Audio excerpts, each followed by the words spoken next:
Can magic mushrooms be addictive? Psilocybin or magic mushrooms has a very low potential for addiction. In fact, I couldn't even find one case study of someone becoming detrimentally addicted to magic mushrooms.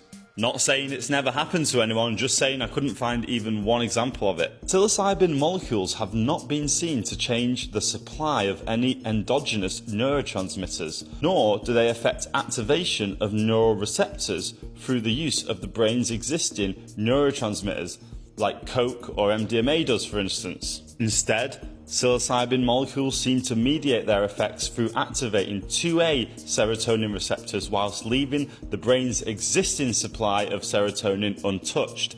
This prevents the potential for upregulation or downregulation of neurotransmitters and therefore strongly negates the potential for physical addiction.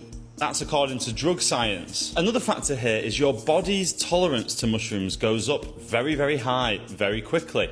So if you take magic mushrooms one day and then you take them the next day, for instance, you're going to have a much diminished effect the second day. Currently, your body's ability to raise this tolerance quickly lowers the potential for addiction. According to DrugScience, anything that has the ability to change the brain in any way, you should leave big gaps there. That means that you'll get the full effects again because you won't have this diminished effects because of the tolerance. I think one of the ways that you could be physically harmed from mushrooms is if you have a trip and you're completely in another world, your brain forgets what time is, or a blank wall becomes an intricate geometric piece of art. That's if it goes well. But if you have a challenging trip, you might be sort of terrified of a lamppost because you think it's the devil or something like that, in which case you don't have all your faculties about you. And if you're in an environment where you need all your faculties, like next to a busy road or next to a lake, for instance, then you could have an accident, basically. And I think that's one of the main potential harms of mushrooms.